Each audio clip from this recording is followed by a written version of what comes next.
be heard by the court. So that could conclude the litigation if it were granted or not, depending on what the judge does. We cannot be specific. We cannot give specific direction to the consultant other than would normally be to provide outlines of the task. I'm asking the consultant tell us where things stood, not that he tell us, not that we tell him. There's no doubt that the consultant working directly for the city manager, you will be getting input either probably from the interim city manager as to what is going on, since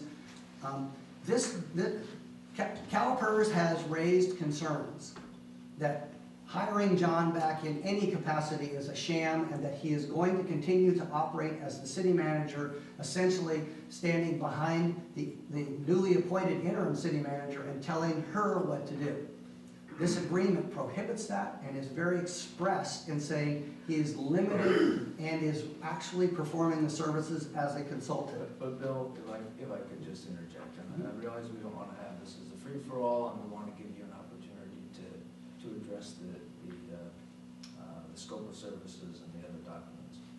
I think one of the things that Councilmember McKeithen has brought up, and it seems to me is very appropriate that we would add into your emailed scope of services is the need for somebody to take stock of what actually is left open or pending that only Mr. Danielson would have known, and that is a legitimate thing that any outgoing CEO would be asked to do under some sort of consulting agreement to just make sure that things don't fall through the crack. That's a documented deliverable on this task, on this task, on this task. This is where we are. This is who the key players are, etc. I think that is a reasonable request, and I think that you could even put a timestamp on it and says that would be deliverable within 30 days or whatever. But I think we'd like to make sure that we're specific on. There's going to be some unspecific things.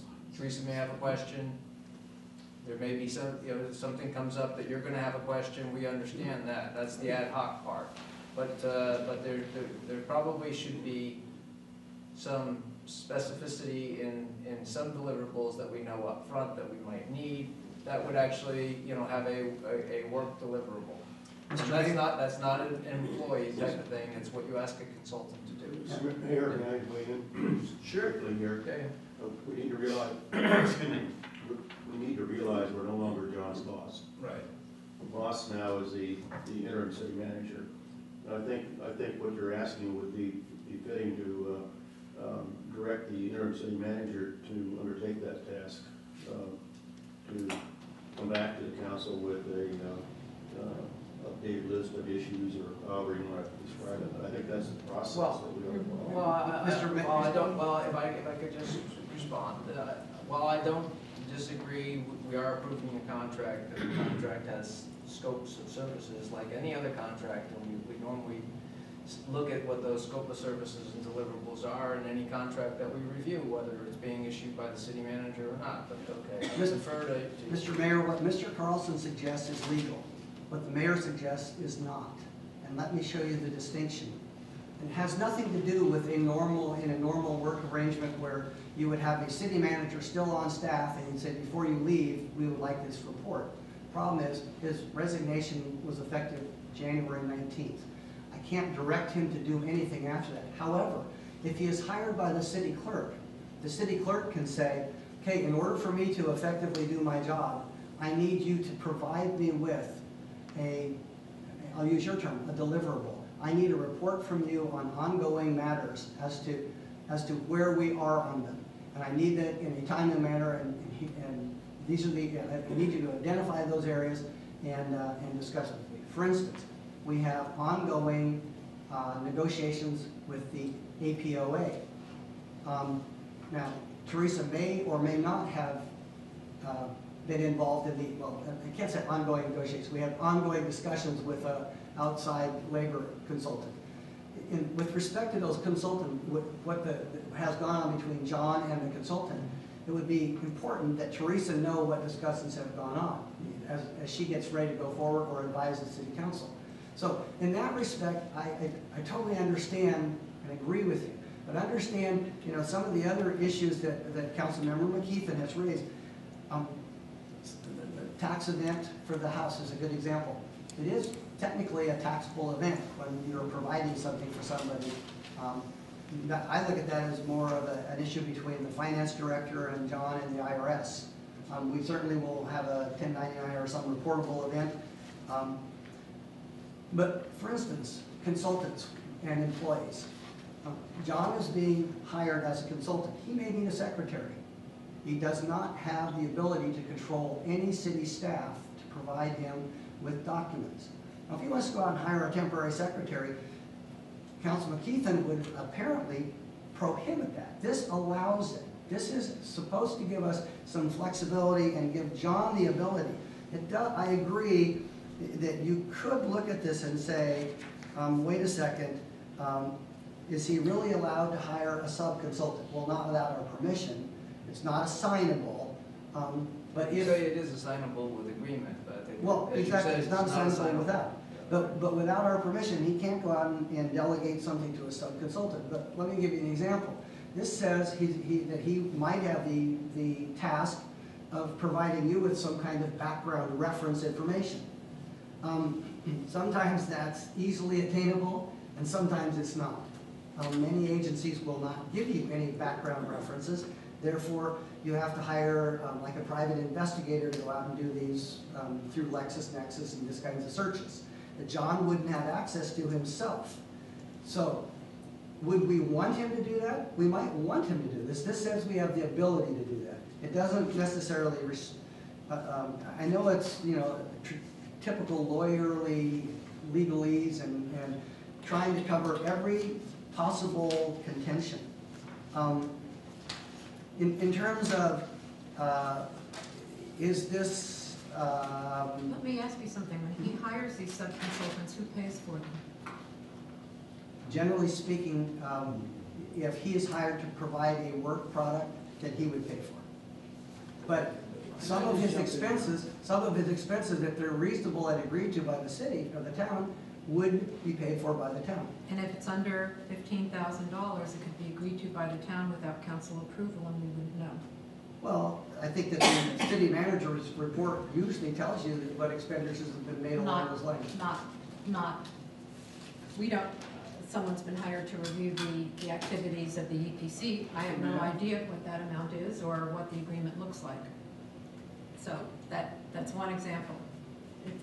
And that's a pretty important one. Lots of times we're not told. So, can I just jump in for a minute here? I think many of these issues can be resolved by doing one simple thing, which is to have the consultant, John Danielson, give our new city manager a report on his activities every week, where he would designate exactly what he had done, who he had talked to, and hopefully he and the interim city manager would then be able to see that things are going in the right direction. And remember, this contract is totally cancelable. So my feeling is, if the new city manager doesn't feel that Mr. Danielson is doing what he's supposed to be doing, and he's not writing down what he's doing, and he's not having any visibility, it's up to her to decide what to do about it. So, I think we're making a meal out of something that maybe is only a snack. And, we know Mr. Danielson. We think he's going to hopefully do the job that we're asking him to do. But I think if we want to safeguard our position, let's have a weekly report from him to the new city manager on exactly what his activities are. And I would also ask that we provide an office for him in town, which is not the present office of the city manager, where he can use that as he sees fit. Because I've had some comments from residents, frankly, that says, if we're going to hire Mr. Danielson to get this job done, once in a while we'd like to be able to come to town and talk to him. And I think, therefore, I think it's very important that he shows up in an office in town that we provide for him, so he can be visible. And, you know, I don't understand this whole business of, in the private sector, when I've hired consultants, I've dictated to them what they do, when they're gonna do it, and when they will be there. And now, apparently that's not allowed, according to you, but it seems strange to me if we're paying somebody that we can't do that.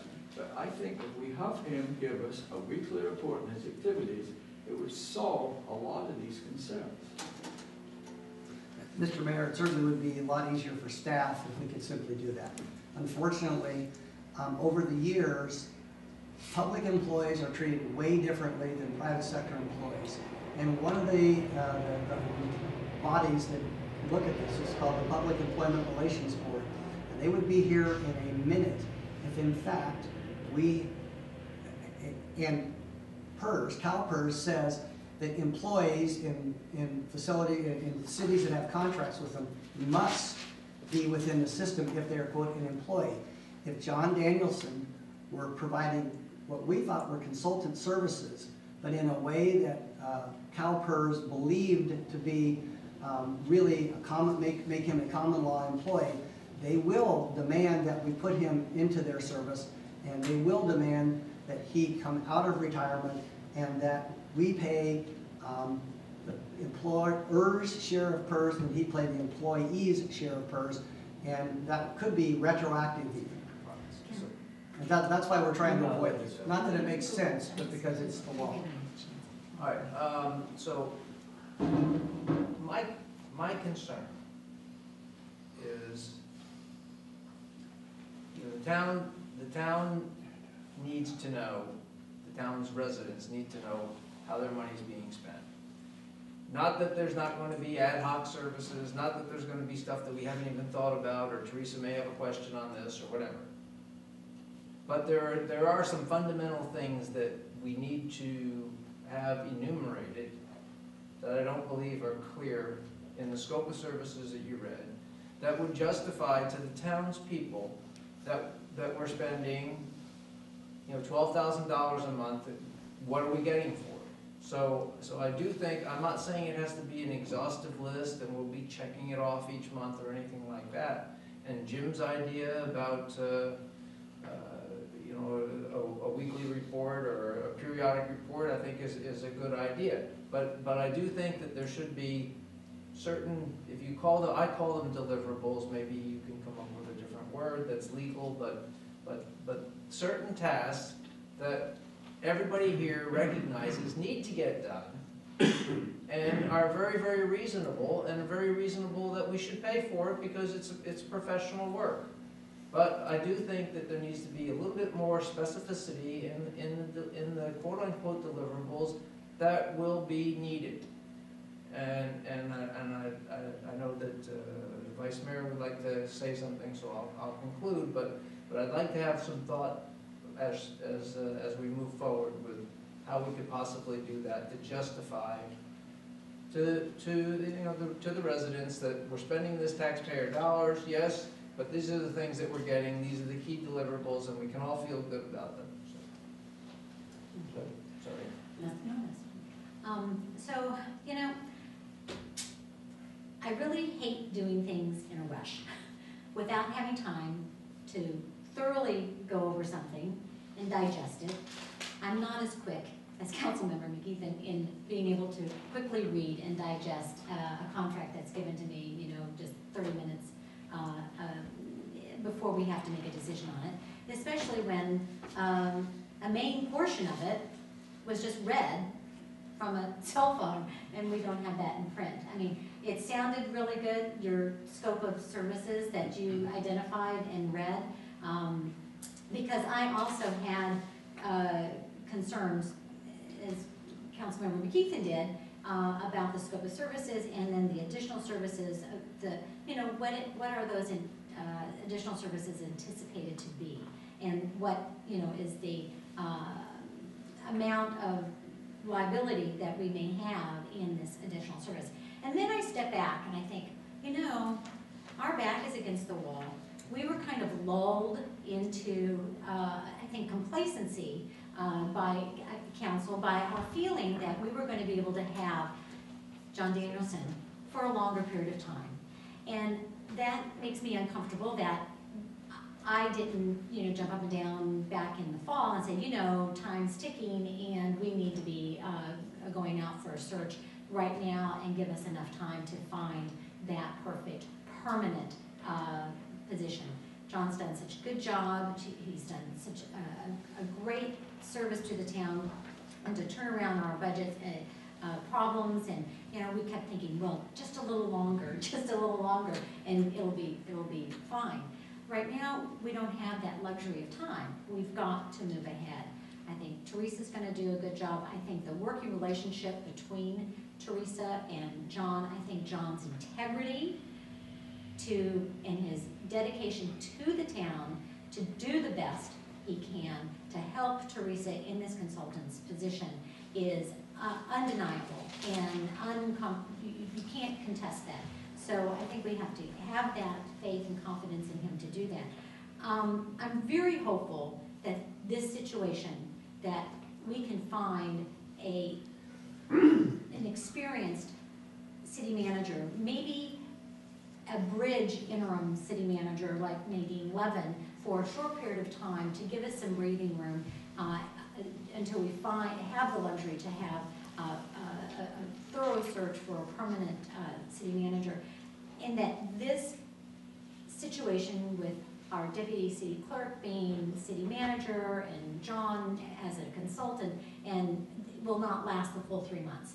I think that council needs to be directing staff and putting together a search this afternoon, this weekend. We're on the phones calling people like Management Partners, Jan Perkins, who helped us find Nadine Levin this last time and bring somebody in as quickly as possible. And then all of this will not be over our heads as a long-term situation. I don't know what to do about this contract because there's major changes to the document that's before us that we haven't seen. Obviously, John needs a contract. When I listened to Councilmember McKeithen's comments in her reading of it and challenges to the contract, I'm going, well, that makes sense. That makes sense. I mean, that sounds good. And then I hear the city attorney's rebuttal to it, and that, of course we want to give the consultant the ability to hire a secretary if he needs to, and pay for that out of his fee. I mean, he's not going to bill us back for that, right? I mean, if he wants to. I would not anticipate that. Right. That's So, what we need to say. right. And so that's what this contract actually allows him to do. And so those are areas that I think that we have to be as big and broad as we can be. I want to make sure that whatever agreement we put together with John as a consultant, an outside consultant, there is in no way, shape, or form that PERS can come back to us and say, he has violated his retirement and they're going to cancel it, and then we're left with having to fund it somehow. Because as much as I love you, like you, I don't want to pay for your retirement from our town at this point. Mr. So- Mayor, can I make another comment? Sure. I really, all this legalese stuff, I think it's all wonderful, and I suppose we have to do it, but I'm looking at what's good for Atherton. Right.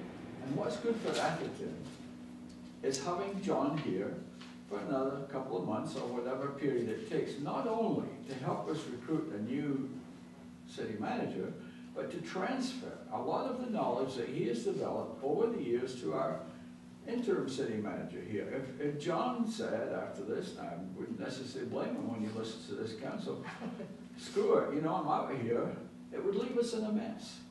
And I don't want that to happen for the town. I think it's very important that we can cut through a lot of this legalese and allow John to do what is best for the town, which is to transfer a lot of the knowledge and a lot of the information that he has gathered, which nobody really else has, to the new interim city manager. So, I mean, I think we've got to focus on what we're trying to get done here. I would not want John, as a representative of the residents, to say after this meeting, look, I'm sick of this whole stuff, I'm out of here.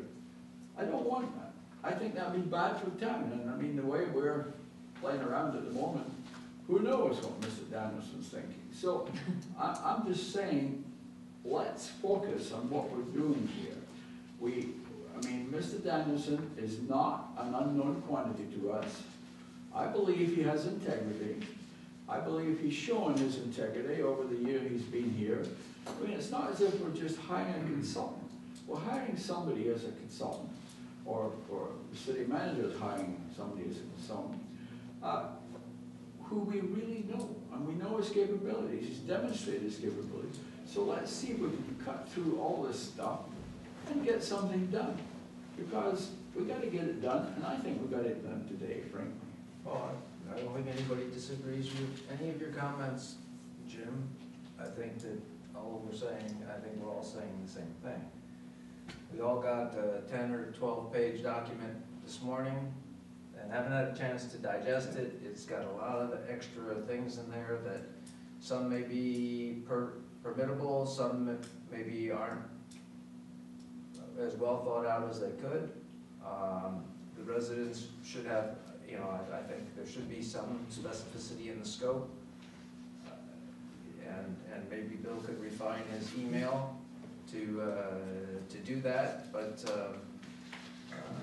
I don't think anybody's questioning, can John do the job, and is it necessary? I don't think anybody's saying that. The question though is we need to get this, Could I make a suggestion how we can get it done today? Let's draw up a contract, a simple one-line contract that says, Mr. Danielson will be hired as a consultant today at these numbers, and that the definition of his contract will be made available next week for him to agree to. Mr. Mayor, as much as I appreciate that sentiment, and trust me, I did not enjoy work. He's not aware. It's Mr. I'm talking, this is Mr. Mayor. I direct my comments to the council members, to the mayor. Councilmember Dobby is, I share your sentiments far more than you'll ever believe, and did not enjoy sitting at my desk last night until wee hours, drafting an agreement that will float past PERS, that has integrity, because I will not draft a dishonest contract, and yet allows flexibility that we need now, because I think Councilmember McKeithen That's all right. and Mayor Whitmer and Councilmember Lewis's comments are all on point when you talk about, gee, it would be nice if we had a few days to look at this and to comment on this, and I could go back and I could lawyer up the scope to the nth degree, but remember, everything I put in the scope performs two services for you. One, it limits things to where PERS will agree this is a consultant, not an employee.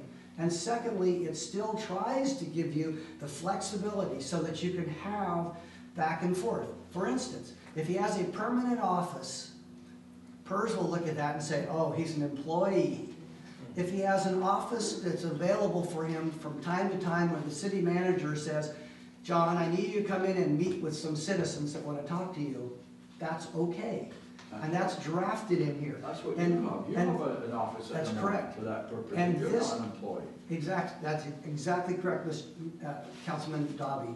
And the intent of this document is that it be general enough and vague enough to allow you the flexibility. You know, if the mayor comes to me in 2 weeks and says, hey, I think that, you know, Teresa needs to tell John to do something, can we do that under the contract?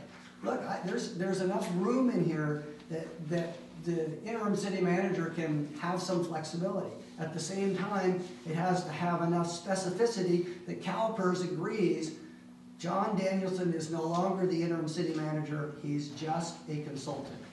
And that's, again, and I totally concur, Mr. Mayor, that this, putting a component in there about a weekly report is good on a lot of levels. Okay. I I think I have a suggestion, since I'm the one that started this. And I think the suggestion is we have to take a leap of faith. We're between a rock and a hard place on this, between PERS, which is going to, I mean, they're at a precipice. They want to challenge us on this. And they're going to do everything they possibly can to find something wrong. And so, unfortunately, we can't do everything we'd like to do. We just can't. We're going to have to not just play by the rules, be super, super cautious and exceed the rules. And for that, I think I have to swallow this agreement. I've raised my concerns and my questions, and we can be wary of them, and we have the right to terminate, as does John, if he doesn't like what we're doing. But beneath all of this is something that's a foundation that's very, very important, and Elizabeth hit it on the head, and that's John's integrity, which I've never questioned. So I think we have to go forward, but the only question I would ask is, we've talked about the scope, and the big question is something that our mayor raised, and that is, and John knows it, he's known it from the day he came here, how do we tell the people of this town we're spending another $36,000 a year in addition to a city manager?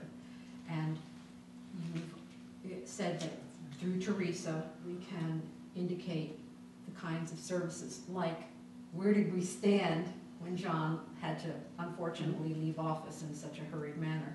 And where is our litigation in his mind that he might have to become involved in a future date? We can, through Teresa, indicate that that's something we would like to see done. Sure. What would be the proper way to do that? We don't want to overwhelm Teresa by going to her and each of us bending her ear. We would like to do it in a way that is with the consent of our fellow council members, something that we all agree is important for us to have Teresa do. So what is the best way to achieve that task for Teresa? I'm not talking about John, I'm talking about Teresa. I would be happy to provide a weekly report to council. But how do we tell you what it is we need done? I can take that input. From each of us individually, or as a council, or? Individually is fine with me if you all agree to that.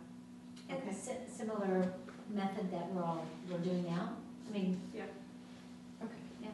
I mean, I think that, Frankly, can I just interject? Frankly, when I, Member Carlson has been asking to make a comment for Sorry. quite a while, so I'd like to give him the opportunity to say. absolutely, I his did, two I wasn't. Thank you, That's thank you, okay. Mr. Mayor, and Kathy, thank you for your comments. I think the PERS consideration is certainly has to be something that we have to recognize and have to deal with here. And earlier we said our new interim city manager is intelligent, and I think probably she's benefited a great deal from the discussion that's gone on here in terms of the concerns that have been expressed and so forth. And I think the comment was made just a minute ago about if we have other comments to make to her, that would be the proper route. That she now would be the boss again. I'll say that of John, and would be directing him on anything that she deems to be the priorities, the kind of deliverables, that type of thing. I'm certain that she welcomed inputs from all of us as to what, from our own vantage points, as to what we think would benefit the town from that standpoint. So I feel comfortable personally with the scope that which provides the flexibility and provides for the city manager then to further interpret as to specifics, what tasks, what deliverables, and all that sort of thing she wants to have from the her counselor or advisor on any matters that face the town. So I'm in favor of going ahead with this contract today. Okay, so one question, I guess, to council is that, not council. The responsibility for hiring the city manager rests with the council. And Always. So how So this task, under this task, John is responsible to the council, not to the city manager. No. Never. And in fact, in a, I'm gonna call it a normal city that is fully functioned and tasked, you would have an HR department. HR department would do all of the recruiting, Okay. and they would pass this on to you through the city manager. And it's very common for personnel directors to stand in front of a city council and say, we've had a number of panels and things that have come down. These are the 3 most highly qualified. In our opinion, you interview them and you say, we think this person is who we want to negotiate with, or we reject them all and keep bringing them, because we're not happy. John is gonna have to have input from each of the council members, so It does say- he needs to have access, unencumbered access to any council member as he needs to do And it this. specifies that in the scope. Right. And, look, I apologize that the scope may not have included everything under the sun, but I did seek John's input and Teresa's input, and we put into this as much information as we thought would give us the structure that we need, while still allowing, for instance, look at what it says about Teresa. Teresa can ask John for advice on anything. It's not limited in any way.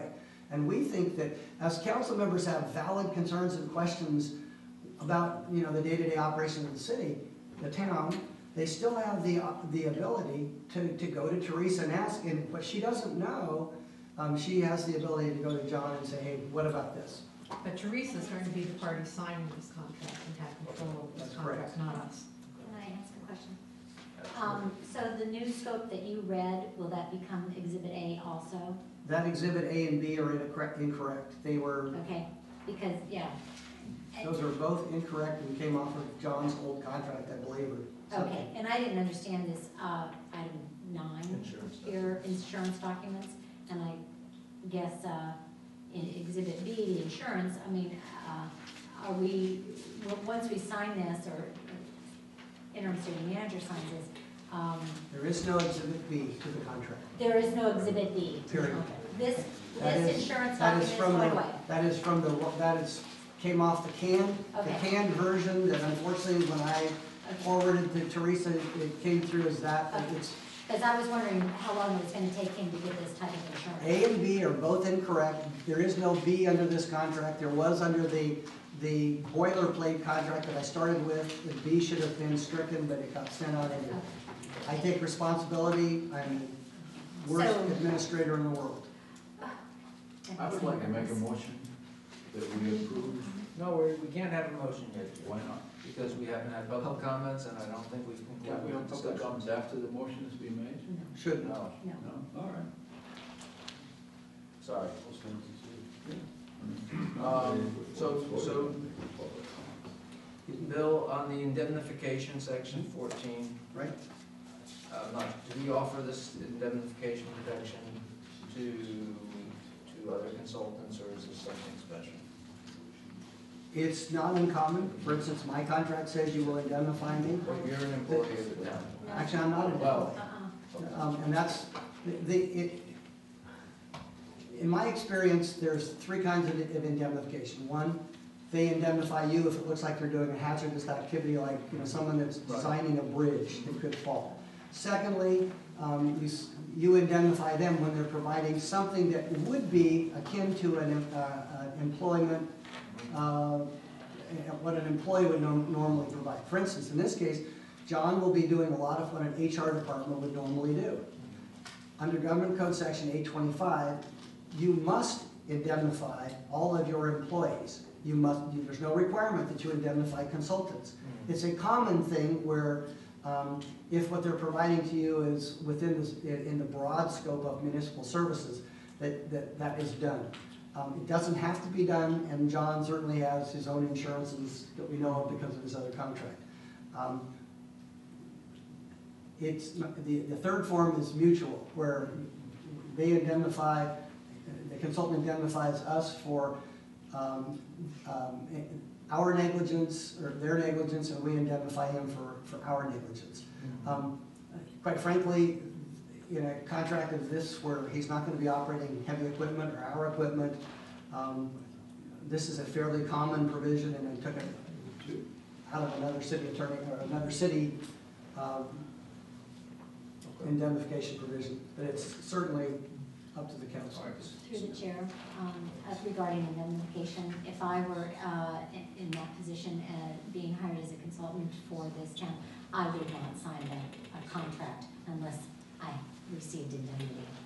So, Normally both parties indemnify each other. Well, not in this In situation. a municipal context, it's not as normal as it is out in town.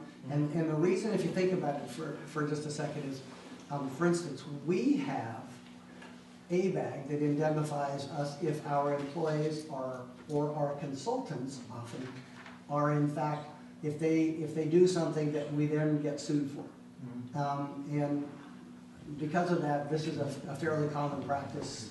Okay, so I have one other question here on section 3, other services. I can understand the other services would be applicable if in fact this contract had an extension period.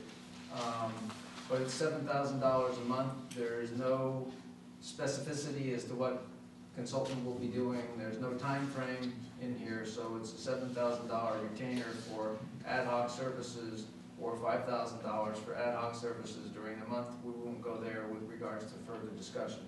But I think at this point in time, section 3 doesn't apply unless the contract has been terminated and we need additional services from John. And so I don't really see how section 3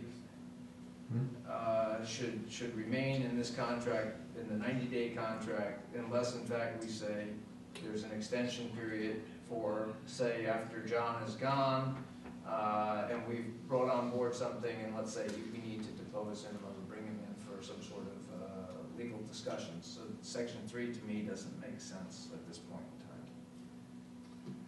in time. It was, It makes sense for the follow-on, but it doesn't is- make sense for the initial. yeah, for a 90-day contract, it's not exactly a big deal. Right. This is the standard agreement